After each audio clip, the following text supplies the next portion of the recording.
Oke, itu biasa terus. Kita akan mendengarkan tausiah dari pilihan yang akhirat sebetulnya. Cuma karena saya ada Bunda Lulus itu sebagai penulis, saya bilang Bunda Lulus kalau penulis itu biasanya depan kamu gini-gini. Jadi saya kayak di depan gini aja, yang dulu ya. Oke Hadim, tapi kata Ovi kayaknya saya harus ngasih muka gimana. Jadi saya disuruh-suruh hari ini, disuruh Bunda Lulus, disuruh Umi, disuruh MC. Jadi saya cuma mau ngasih muka gimana aja. Kalaupun di depan kita itu judulnya adalah menentuk pintu mantan ya.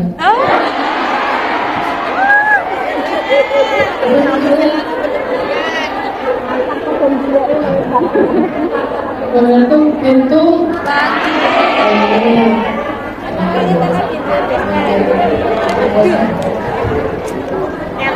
siapa di sini yang punya mantan?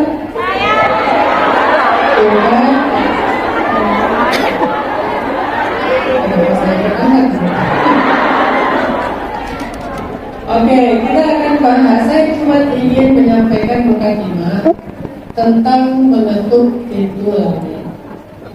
Apa sih arti dari judul ini? Apa gunaannya? Kok tiba-tiba ada judul mengetuk pintu langit? Emang langit ada pintu ya? Ada ya? Oke, gini. Saya pengen memberi mukadimah dengan sebuah kisah. Jadi ceritanya dulu itu di zaman Nabi ada seorang pedagang yang melakukan perjalanan dagang dari Damaskus ke Madinah. Perjalanan dari Damaskus ke Madinah. Di tengah perjalanan, di tengah jalan, tiba-tiba orang ini dicegat oleh seorang perampok. Hartanya diambil, kemudian dianya mau dibunuh. Lalu dia bilang, biarkanlah saya hidup, lepaskanlah saya, ambil semua harta saya, yang penting saya, biarkan saya hidup. Kata perampok itu, harta kamu saya ambil, tapi kamu mau saya bunuh. Karena dia ngerasa udah gak punya lagi harapan untuk lolos.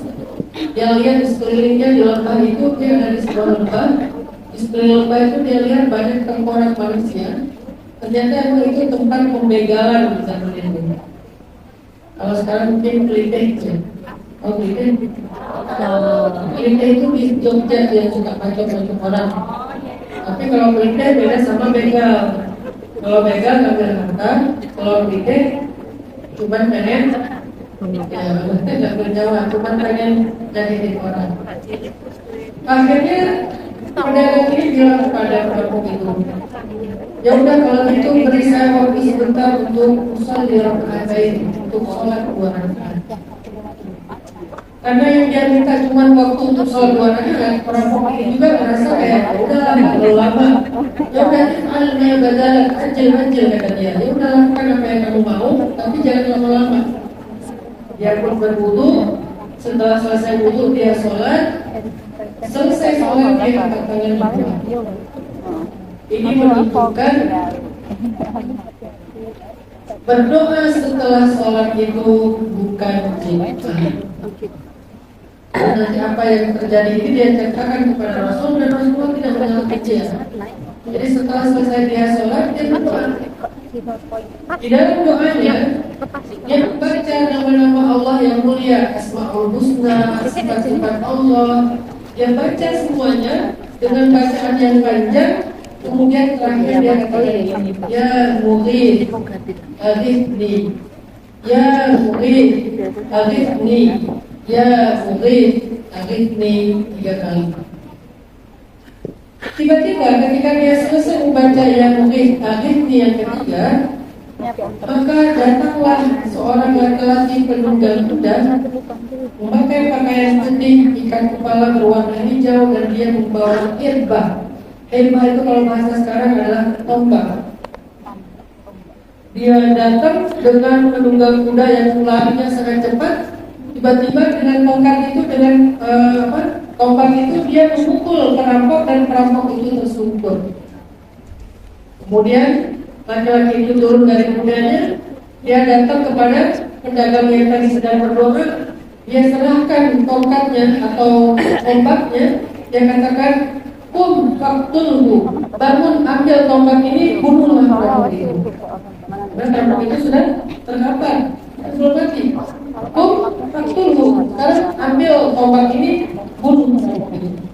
Kata laki-laki pedagang ini, "Maka kau nafsan wabah apa ya mana si likutli, aku gak pernah bunuh orang dan aku gak suka bunuh orang." Akhirnya diambil lagi itu tombaknya sama laki-laki ini, dia tancapkanlah di tubuh perampok sehingga tubuh dia mati. Setelah kejadian ini, pedagang yang tadi masih terduduk, dia bertanya kepada laki-laki pedagang kuda. Dia bilang, "Man, kamu itu siapa? Kamu siapa? Kok tiba-tiba ada di tempat pasir? Kok tiba-tiba nolong saya? Kamu siapa?" Lalu kemudian penunggang kuda ini menjawab, "Ana malakun minas sama'i tsalitsa." Aku adalah malaikat dari langit ketiga. Ternyata malaikat beneran. Aku adalah malaikat dari langit ketiga yang diutus Allah untuk menolong kamu. Wahai pedagang, wahai fulan, ketika kamu mengucapkan ya mughith akhirnya yang pertama, ternyata langit itu berguncang. Langit berguncang. Kemudian para malaikat penduduk langit mengatakan, "Amrun hadath, amrun hadath, amrun hadath." Ada kejadian besar, ada kejadian besar, ada kejadian besar. Lalu kamu ucapkan lagi yang kedua, ya mughith aghithni. Maka terbukalah semua pintu-pintu langit, seolah-olah daun-daun pintu langit itu bergesekan, terbuka semuanya. Lalu ketika engkau mengatakan ya mughith aghithni yang ketiga, turunlah malaikat Jibril. Kemudian malaikat Jibril berseru, "Wahai para malaikat, man li hadzal makruh?" Siapa yang mau menolong laki-laki yang sedang kesusahan ini? Semua malaikat mengangkat tangannya. "Ana ya Rabb, ana ya Rabb, ya Allah tunjuk saya, ya Allah tunjuk saya." Akhirnya kemudian Allah menunjuk aku, katanya, sehingga turunlah aku untuk menolong kamu dengan perintah Allah Subhanahu wa Ta'ala. Dia turun menjelma sebagai laki-laki yang sempurna, mengendarai kuda, membawa tombak, dan dia langsung membunuh perampok tersebut. Sehingga kemudian laki-laki pedagang ini selamat. Dia pun melanjutkan perjalanannya ke Madinah, membawa barang-barang dagangannya yang utuh, tidak ada sedikit pun yang berkurang. Sampai di Madinah dia ketemu dengan Rasulullah dan dia tidak akan bersama kepada Rasulullah. Berarti pedagang ini kalau udah bisa ketemu Rasul namanya sahabat. Dan ini terjadi di zaman Nabi. Walaupun dia ketemu Nabi cuma sekali, tapi kalau ketemu dengan Nabi sekali walaupun cuma sedetik aja, itu masuk langsung kepada golongan sahabat Nabi. Dia ceritakan kisahnya kepada Nabi. Setelah dia menceritakan kisahnya kepada Nabi, Nabi bilang, "Ya fulan, wahai pedagang, sesungguhnya engkau telah mengetuk pintu langit dengan nama-nama yang mulia di antara Allah. Maka Allah memberikan kepadamu pertolongan dari jalan-jalan yang tidak engkau bisa." Nah, pertanyaannya, apa yang dibaca oleh masyarakat ini? Kok sampai langit itu terbuka, langit itu berguncang, malaikat semuanya pada heboh. Kalau bahasa sekarang itu tiba-tiba dia trending di langit, tiba-tiba dia viral di langit, tiba-tiba dia masuk ke lambe malaikat. Lambe malaikat itu artinya jadi pembicaraan aja kalau malaikat ya. Kan ada lambe merah, ada lambe malaikat, ada lambe syariah. Apa itu lambe syariah? Gosip sambil zikir. Astagfirullah, namanya subhanallah. Sambil gibah, sambil zikir. Akhirnya dia viral di langit. Dia trending, dia viral, dia dibicarakan oleh para malaikat. Bahkan malaikat semua berlomba-lomba pengen turun untuk menolong dia. Yang kemudian Allah memerintahkan salah satu di antara malaikat itu yang dipilih menolong dia. Apa yang dia baca? Kok bisa doanya itu bisa mengguncang langit, membentuk pintu-pintu langit? Ternyata yang dia baca adalah kalimat Asma'ullahil Husna.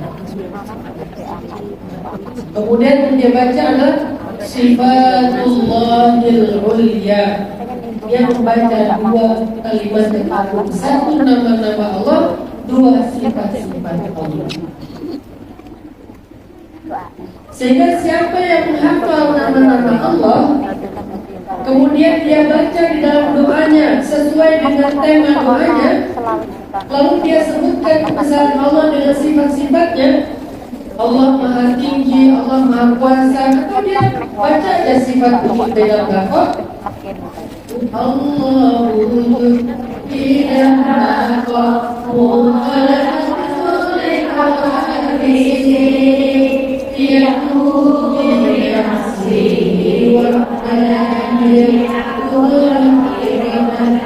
artinya siapa yang sampai selesai siapa yang menghafal sifat-sifat Allah, nama-nama Allah, kemudian dia baca di dalam doanya sebagaimana perintah Allah, sebutlah Allah atau sebutlah Asmaul Husna, mana saja di antara nama-nama itu yang kamu sebut, maka insya Allah itu adalah nama-nama yang bisa memiliki dunia. Tanya saya sekarang, kalian kalau berdoa panggil Allah Allah, apa lagi? Kalau makan yang lain, padahal yang kita tentang mantan. Kalau tentang mantan, manggilnya apa?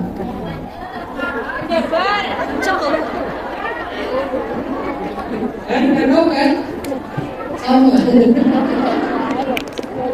Kalau tentang mantan, panggilnya ya Adi atau ya Adil, ya Maha Adil. Kan misalnya gini ceritanya, kita lagi bete nih gara-gara tahu mantan udah bahagia.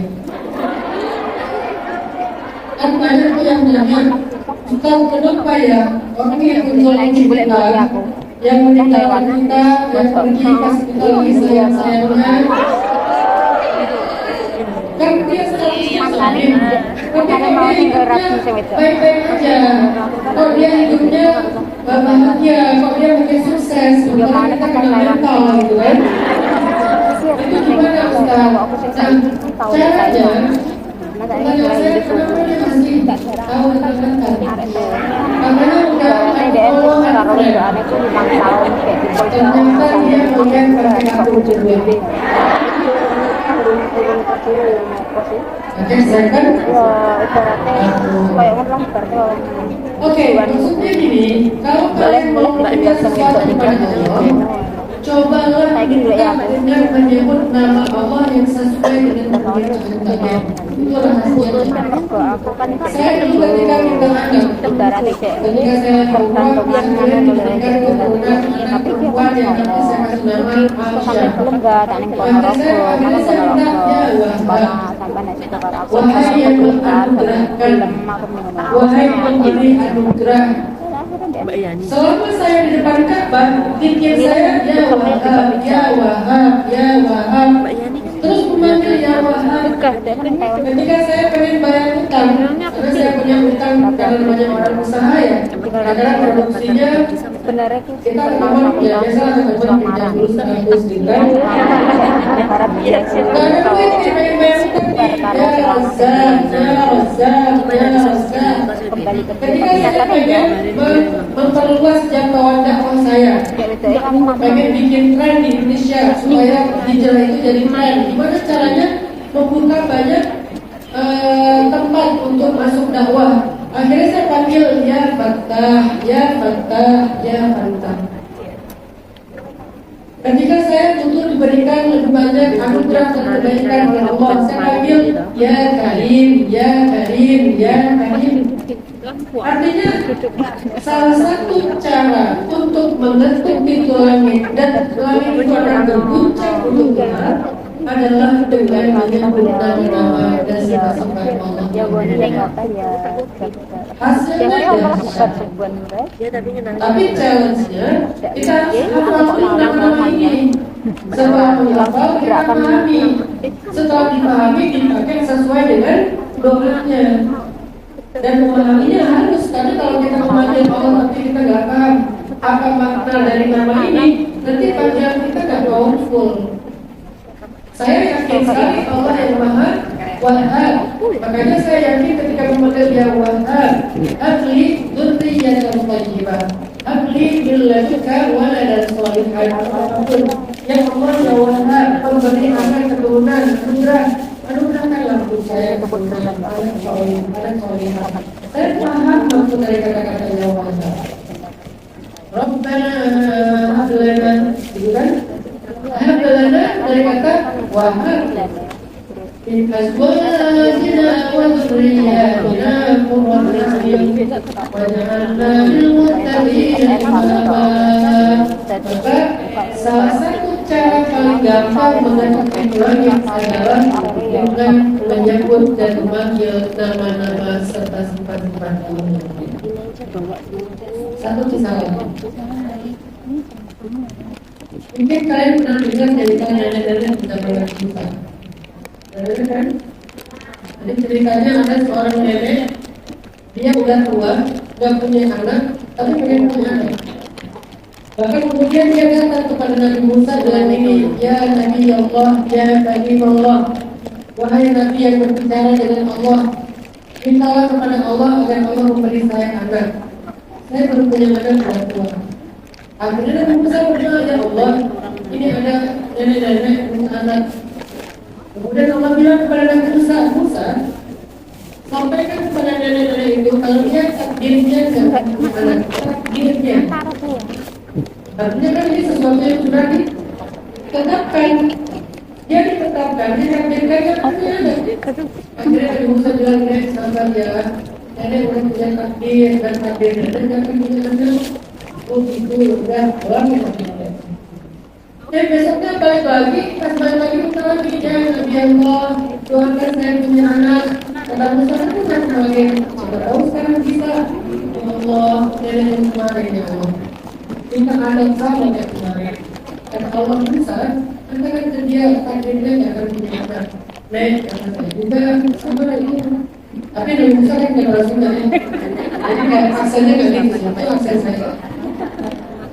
Sabar, nenek gak punya anak itu udah takdir nenek, balik aja gitu. Udah, besok, dan balik lagi. Nenek kemarin dia karena anak belum kan udah 2 kali. Siapa tahu hari ini bisa. Akhirnya saya Allah.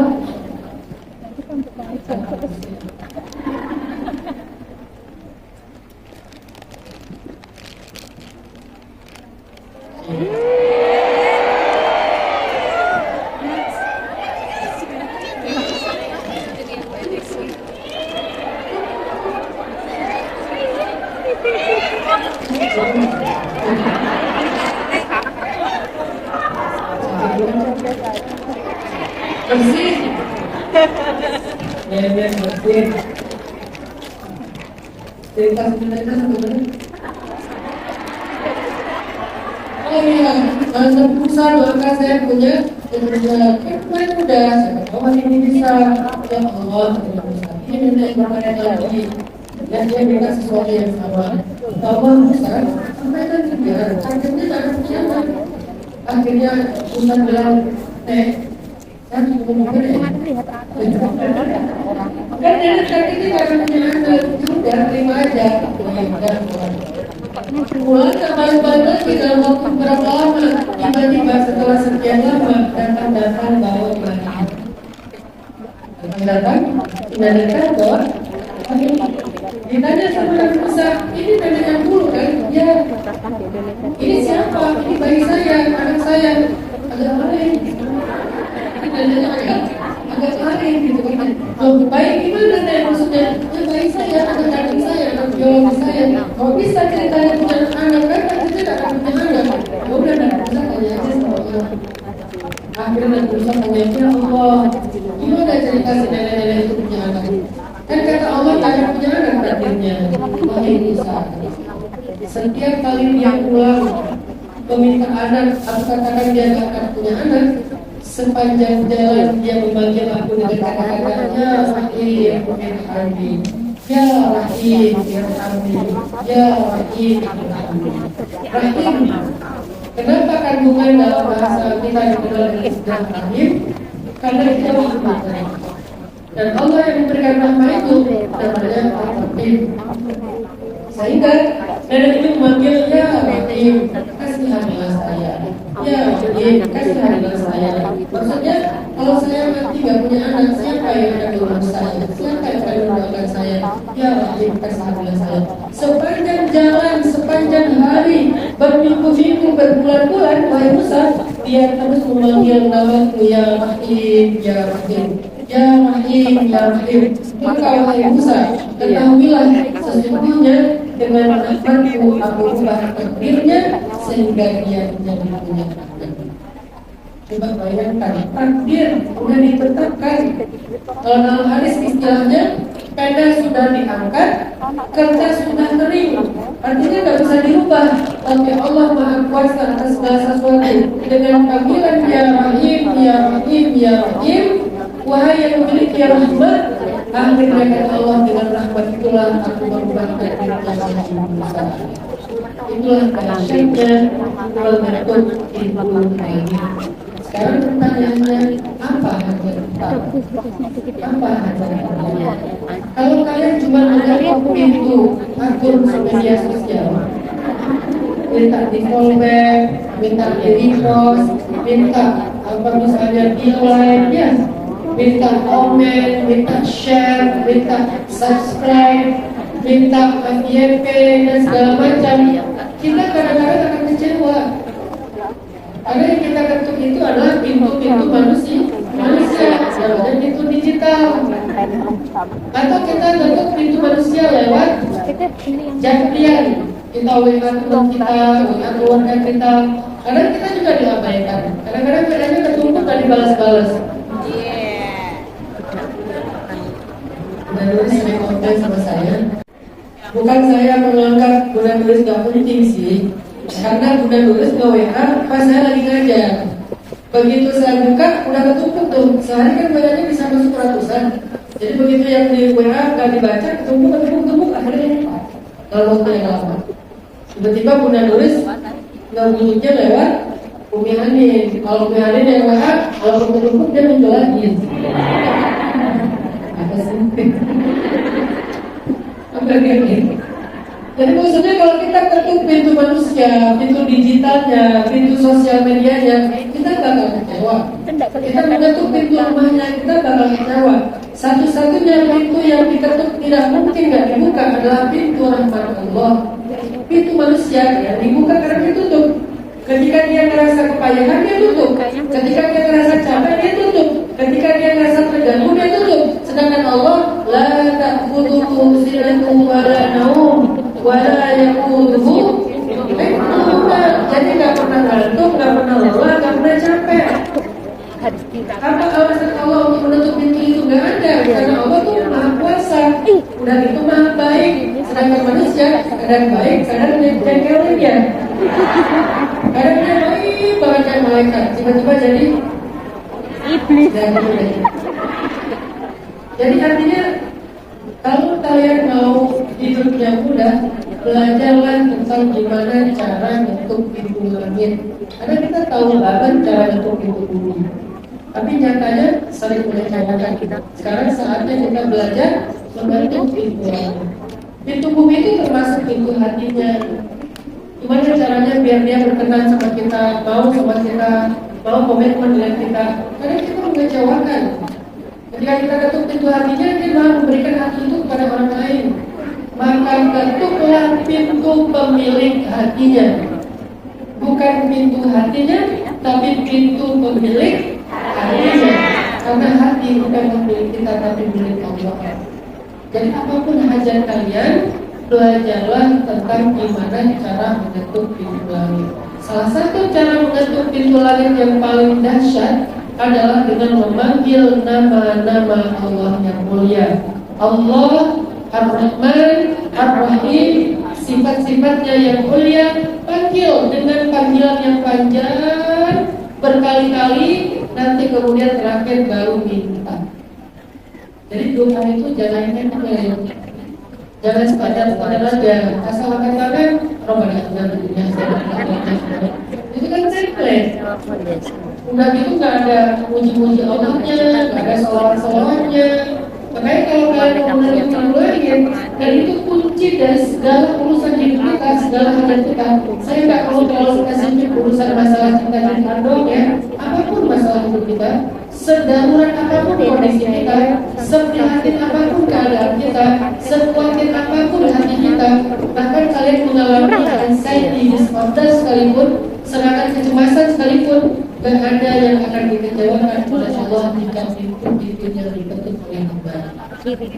Maka ketuklah dengan Asmaul Husna, dengan sifat-sifat Allah yang mulia, kemudian salawat kepada Nabi, baru yang terakhir kalian minta ya Mugith, Aghithni.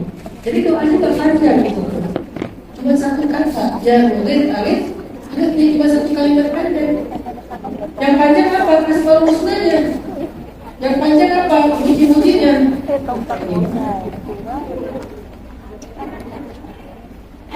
Ini di sini yang panjang itu adalah pujian-pujiannya, zikirnya, tasbihnya, tahmidnya, tahlilnya, itu yang panjang. Sedangkan doanya cuma ya Mugith Aghithni, ya Mugith Aghithni, ya Mugith Aghithni, cuma segitu doanya.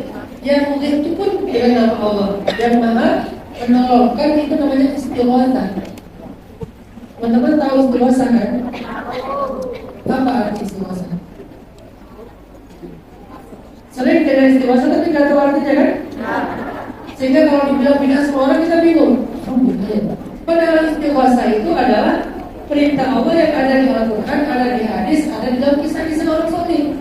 Di dalam Al-Quran surah Al-Anfal Allah berfirman, "Il tastaghithuna rabbakum." Ketika kalian beristighotsah kepada Tuhan kalian. Di dalam hadis kita baca, "Ya Hayyu ya Qayyum bi rahmatika astaghits." Dengan Engkau ya Allah, dengan rahmat-Mu aku istighotsah. Dan di sini doanya ya Mugith. Ternyata istighotsah itu artinya minta tolong. Dan Allah yang Maha Menolong, bahasa Arabnya Al-Mughith.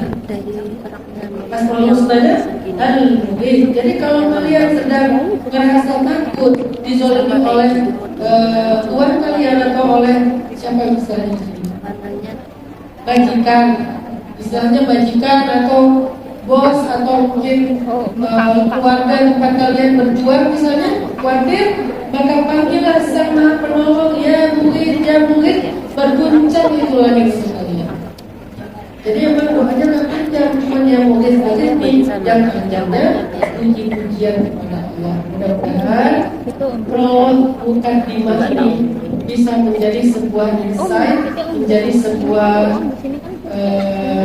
penjelasan supaya teman-teman di Hongkong pada pejuang-pejuang yang baik ini nggak lagi khawatir untuk segala hajat-hajatnya, karena ada yang Maha menunaikan hajat-hajat dan dia bisa apa aja dan dia Allah Subhanahu wa Ta'ala. Yang penting kalian tahu sekarang di mana cara mengetuk pintu. Nah sekarang kita masuk kepada materi inti. Itu cuma bukan lima. Nah materi inti ini akan disampaikan oleh Ustazah Umi Hanif Lantira. Silakan. Bismillahirrahmanirrahim. Terima kasih Ustaz Hanan. Assalamualaikum warahmatullahi wabarakatuh. Waalaikumsalam warahmatullahi wabarakatuh. Izinkan aku mengucapkan I love you.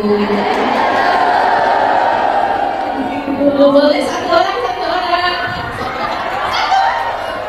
Oh, Masya Allah, thank you.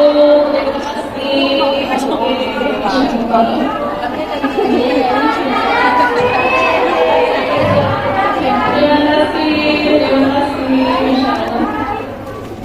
Alhamdulillah, mungkin aku pribadi gak kenal satu-satu ya, tapi insya Allah kamu gak pernah jadi orang asing buat aku.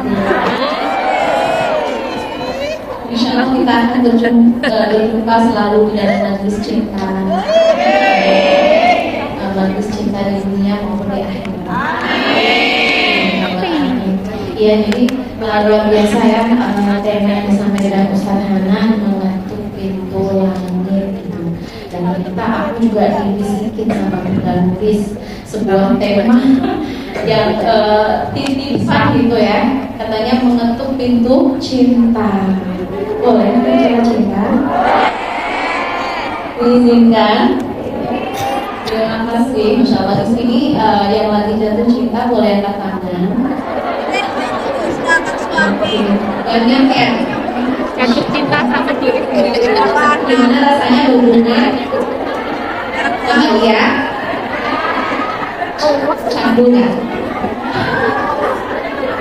Candu banget ya. Ternyata jatuh cinta itu kalau menurut orang yang jatuh cinta itu saking candunya, aku nggak mau berhenti jatuh cinta karena memang ya happinessnya itu beda, happinessnya, semangatnya, bener nggak sih? Cuma luar biasa nanti kalau udah kena sakitnya, kena deritanya, luar biasa juga. Jadi aku pengen berkisah tentang sebuah cinta yang bikin Abdullah ibnu Abbas sampai punya sebuah doa. Pada waktu sore hari di padang Arafah di hari ke-9 Yom Tasi' min Dzulhijjah ba'dal 'asr asyiyatan, di sore hari Abdullah bin Abbas sedang berdoa, bermunajat karena ini adalah hari agung, hari mulia, hari besar, hari berdoa, hari di mana Allah membanggakan para jamaah yang berkumpul di padang Arafah. Tiba-tiba didatangkan seorang pemuda dengan penampakan yang sangat menyedihkan, kulitnya kering, kurus, tatapan matanya kosong, jidatnya hampa. Sampai Abdullah bin Abbas bertanya, mana hada, dimana dulu hada? Muhammad Abdullah bin Abbas, ya bena'am Rasulullah, wahai sepupu Rasulullah SAW. Dia adalah orang yang dulunya sangat ganteng, bersinar, bercahaya, namun dia saat ini sakit berat. Nastashfi, makanya kami datang supaya engkau pulihkan, supaya engkau sembuhkan, supaya engkau kembalikan lagi kondisi yang dia begitu bersinar sekarang menjadi pemuda yang sangat kehilangan cahayanya, sampai dia kurus, kering gitu. Mahada, ketika ditanya mada bika, ada apa denganmu? Dia nggak menjawab, dengan mata kosong. Terus ditanya lagi, apa yang bisa aku lakukan biar kamu kayak ngerasa didengar, dimengerti, ya kan? Takutnya mungkin waktu seperti ini nggak semua orang mau ngedengerin, nggak semua orang mau understanding, mau ngerti gitu. Terus karena dia di dalam tubuhku ada sebuah derita cerita yang hampir saja menghabisi nyawaku. Dia bilang seperti itu. Dia merasakan kepahitan cinta, derita cinta karena sebuah perpisahan. Terus gak lama, beberapa saat setelah dia komentar seperti itu, badannya bergetar, dia berteriak dan nyawanya meninggalkan jasadnya. Dia mati dalam kondisi apakah syahid cinta, apakah apa ini ya, Allahu a'lam, kita nggak tahu, kita nggak boleh juga kita menjanji gitu ya. Makanya melihat kondisi seperti ini, Abdullah bin Abbas sampai Allah berdoa ya, karena kan ngerti ya, ini sakit apa, ini jenis penyakit apa, kok bisa sebuah penyakit sampai bisa mengambil nyawa seseorang. Apakah dia lebay, apakah dia bucin, apakah dia, maaf ya, ini kalau bahasa kita adalah tolong banget sih, masa karena cinta dia mati gitu. Tapi kita sebagai orang yang menyaksikan orang yang sakit kayak gitu ya, kita jangan sampai mencaci, mencela, nyinyir. Jadi contohlah dari sikap Abdullah ibnu Abbas. Kalau melihat kondisi seperti itu, cepat-cepatlah kita berdoa, Allahumma inni a'udzubika minal ishqi. Ya Allah, jauhkan aku dari musibah cinta, derita cinta, brutalnya rasa rindu, ya, kepedihan cinta, keringnya cinta, karena itu real. Gak semua orang rasain, makanya ya biasa aja gitu. Yang tidak merasakan, bahkan Al-Busiri sahib Burdah, seorang penulis syair cinta, tapi cintanya itu Rasulullah, karena dia fakir tentang cinta dan dia mendengar kisah cinta, mendengar banyak sekali kisah cinta, dan dia mengatakan, aku meminta maaf untuk kalian wahai para penyinyir, jangan coba-coba nyinyirin orang yang lagi jatuh cinta, karena jika kalian merasakan derita yang sama, kalian merasakan kepahitan yang sama, kalian gak akan pernah menjadi seorang tukang nyinyir, ya kan? Jadi jangan pernah kalian julid, nyinyir dan ngebaperin orang yang sedang jatuh cinta. Oke, masya Allah. Jadi memang kondisi orang jatuh cinta itu secara umum ya. Ini contoh cowok, yang cewek siapa? Zulaiha itu perempuan cantik, sudah ada suami, dia punya posisi, dia seorang tokoh perempuan ya di negerinya ya. Tapi ketika dia jatuh cinta, apa yang terjadi? Dia kehilangan akalnya, dia kehilangan maksudnya ya dia nggak lagi memikirkan tentang status dia, nggak lagi memikirkan apapun, yang penting jatuh cinta. Karena katanya orang jatuh cinta itu benar-benar udah jadi saya, dia itu aslinya pelit banget. Gak apa-apa, yang penting aku saya. Dia complicated, sadar gak sih? Sadar sih, bener, dia complicated. Tidak, aku udah jatuh cinta. Saya, tahu nggak? Dia itu, misalnya ya, main belakang. Iya sih, tapi aku udah jatuh cinta. Saya, pokoknya semua yang kita ucapkan kayak udah benar. Begitu kondisi orang yang jatuh cinta. Makanya kalau para perempuan di zaman Zulaiha ya, mereka nyebut Zulaiha apa coba? Qad syaghafaha hubbah. Dia benar-benar telah tertutup akalnya, tertutup jiwanya, tertutup. Yang dia tahu hanya Yusuf ya. Yang dia ingat hanya Yusuf. Memori dia, kenangannya, pikirannya, ilusinya, imajinasinya, pagi siang malam, semuanya hanya tentang Yusuf. Karena memang kalau orang jatuh cinta ini yang kena adalah pikiran. Coba teman-teman yang sedang jatuh cinta, apa kabar sholatnya? Apa kabar sholatnya? Apakah full bisa fokus atau kamu kembali lagi kepada si dia? Apa kabar pagi siang malamnya? Ya pagi siang malam dia kepikiran, ngapain aja dia kepikiran. Jadi kayak benar-benar orang jatuh cinta ini butuh sebuah healing ya, sebuah kayak kesadaran gimana ini untuk kembali lagi kan fitrah perempuan atau fitrah siapapun, kita itu fokus kepada Allah Subhanahu wa Ta'ala. Ketika kita sudah berubah fokus, ya ini sudah enggak fitrah lagi. Nah, ini kita belajar tentang self control, ya kita ingat lagi tentang self integrity, self love, self respect. Kalau kita kehilangan 4 hal ini ketika kita jatuh cinta, maka kita akan bernasib seperti orang-orang yang ya mungkin inna sholati wa nusuki wa mahyaya wa mamati lil habib, untuk kekasih aku. Jadi pikiran dia sholatku, nusukku, kehidupan aku, pagi siang malamku hanya untuk orang yang aku cintai. Jadi nasihat apapun, pertimbangan apapun nggak pernah bisa dia dengarkan. Jadi caranya gimana?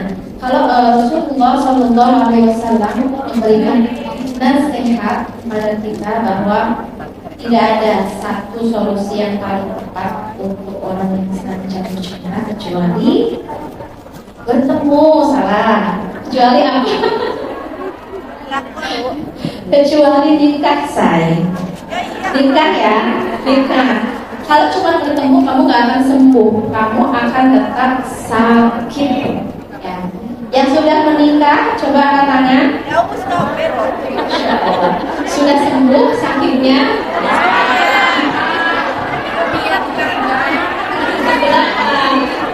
Sudah.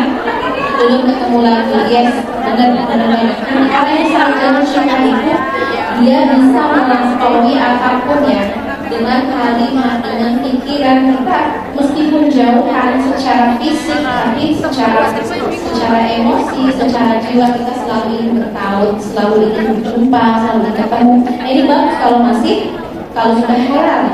Apa kabar kalau masih cinta terlarang? Ya kan? Apa kabar kalau masih cinta yang haram? Ini pasti sulit banget, makanya self control. Jadi observe. Jadi orang jatuh cinta itu kalau kita nggak pandai observe itu meneliti diri aku. Kenapa aku jatuh cinta? Awalnya ini apa yang bilang Umi? Aku nggak tahu. Aku jatuh cinta itu kenapa? Jatuh cinta ini dari Allah kah? Dari iblis kah? Dan siapa coba yang cintai? Karena iblisnya semaur.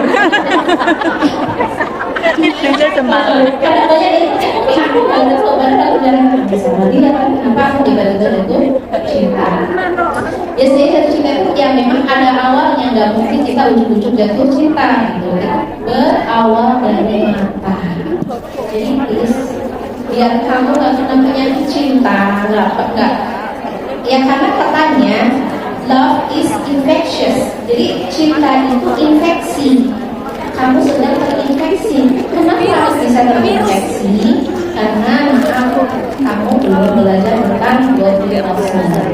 Jadi infeksinya awalnya dari mana? Dari mata saya. Jadi tahu ya sekarang kenapa kita terinfeksi cinta. Awalnya adalah dari mata kita yang tidak kita cintai.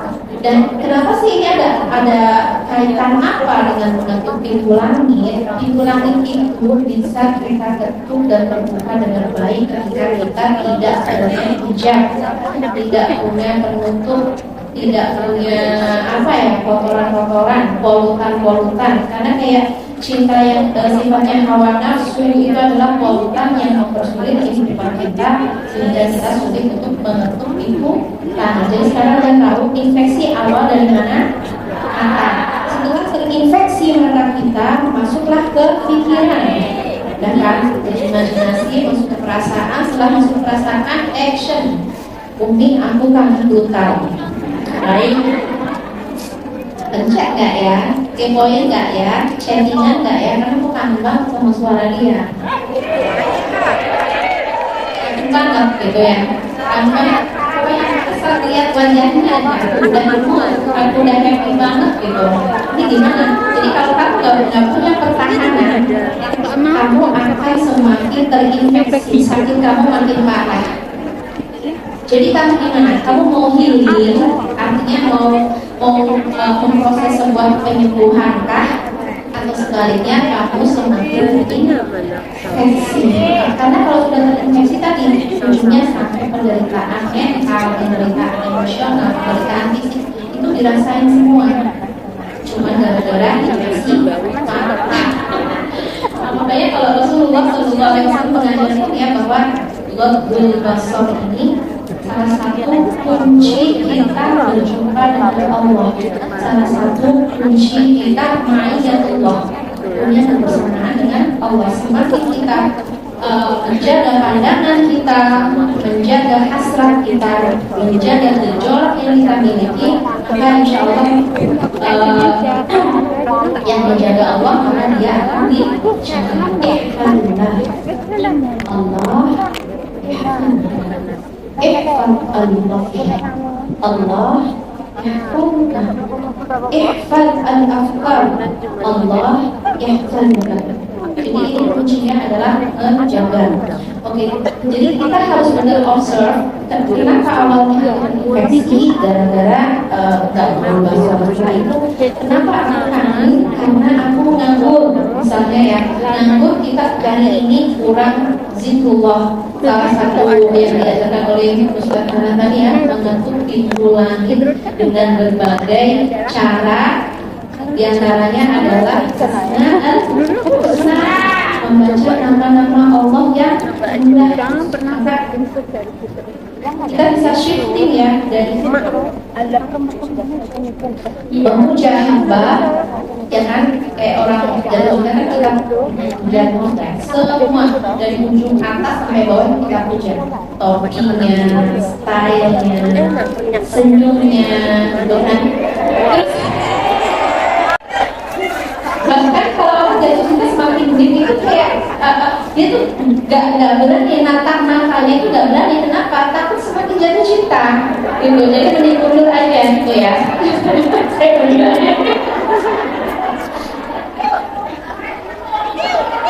Nah, ini harus kita observe. Ini apa nih? Kalau kita perturutkan ya, oh saya punya kebiasaan ngelamun, saya punya kebiasaan gabut, saya nggak menghormati waktu sholat, nggak menghormati waktu zikir, nggak menghormati waktu berdoa, yang semuanya aku pakai untuk gabut, dan kita hanya berteman dengan pikiran, khayalan, memori indah dengan dia ya, dan itu semua yang bikin kita semakin terdeteksi, semakin sakit. Ya. Jadi intinya adalah aku ingin mengingatkan jangan berteman dengan pikiran, karena pikiran kita bukan teman baik. Pikiran kita sering membawa kita kepada hal imajinasi, atau bahkan Umi, aku sedih.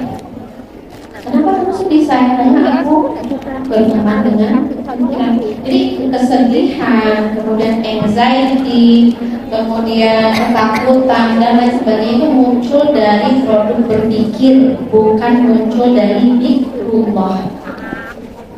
Jadi gimana Umi kalau aku paling brutal? Oke, tahan tangan, jangan pencet apapun. Oke, aku punya cinta dan Allah punya aturan. Aku punya cinta dan Allah yang punya masa depan. Untuk apa semua kangen ini kalau ujungnya adalah perpisahan? Enggak. Ya kan? Kita nggak mau. Untuk apa semua pengorbanan, rasa sakit kalau ujungnya adalah ya perpisahan? Kita nggak mau ya. Kita maunya semua keindahan ini punya masa depan yang halal. Kita nggak ingin hanya angan-angan yang isinya hanya yang isinya hanya cinta yang terlarang ya. Jadi teman-teman yang dirahmati Allah, observe diri kamu. Biasanya kenapa muncul kangen? Itu pasti kita paham kenapa. Karena kamu kurang zikir. Jadi kalau kamu lagi kamu mengucapkan hasbunallah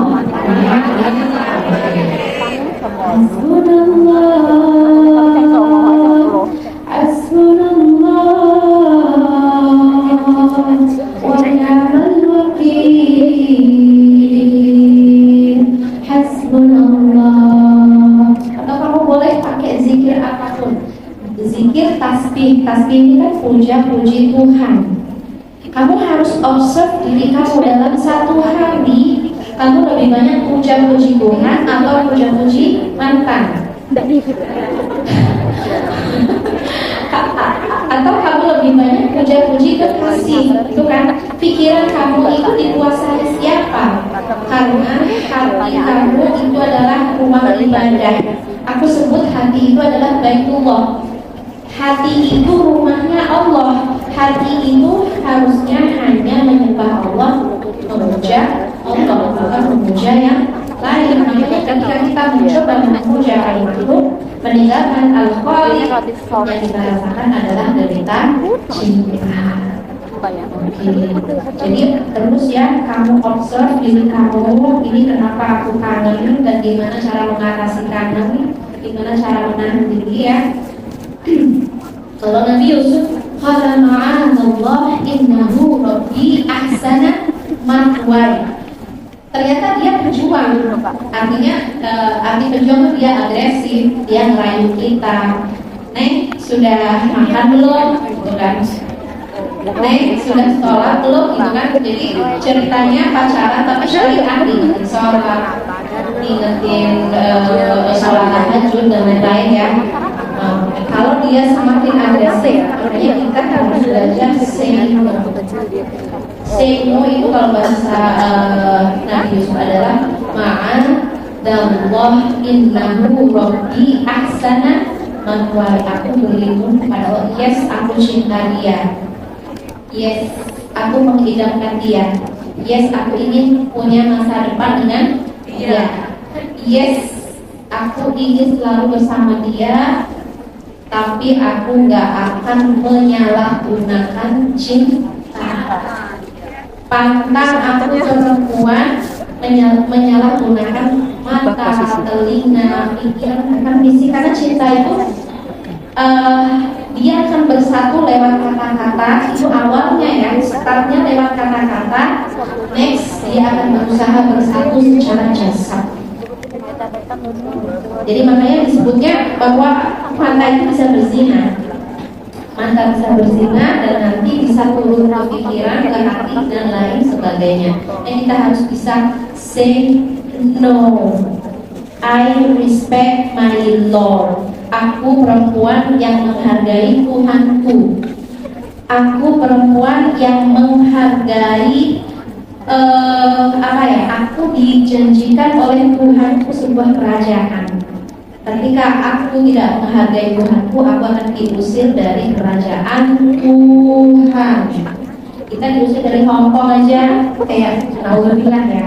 Apalagi kalau kita nanti diusir dari kerajaan Tuhan gara-gara perbuatan-perbuatan yang tidak diridhoi oleh Allah Subhanahu wa taala. Mencoba untuk mendengarkan bimbingan Allah, mendengarkan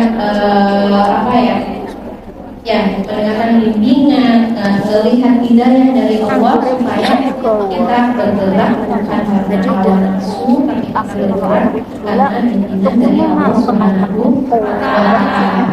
Oke, teman-teman yang dirahmati Allah, tentang cinta ini, kalau kita selalu mendengarkan hawa nafsu, maka kita akan menjadi perempuan yang merugi dan tidak berhasil mencapai cita-cita kita. Karena cita-cita kita, ini aku pengen seperti Sayyidah Maryam, aku pengen seperti Sayyidah Khadijah, aku ingin seperti Sayyidah Aisyah, aku ingin seperti Sayyidah Asia. Dan semua perempuan-perempuan hebat ini meniti jalan kesucian, mensucikan pikiran, mensucikan emosi, mensucikan jiwa ya.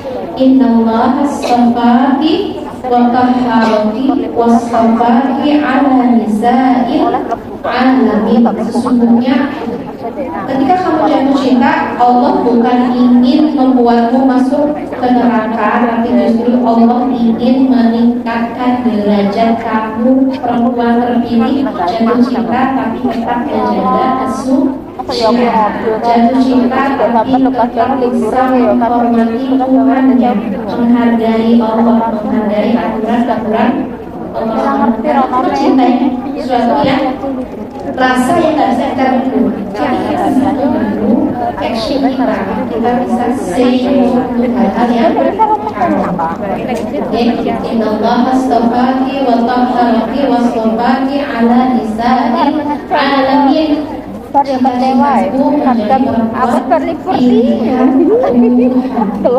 Kita belajar mensucikan semuanya ya, supaya ya benar-benar kalau punya role model, kita akan mengikuti semua keinginan kita tanpa ada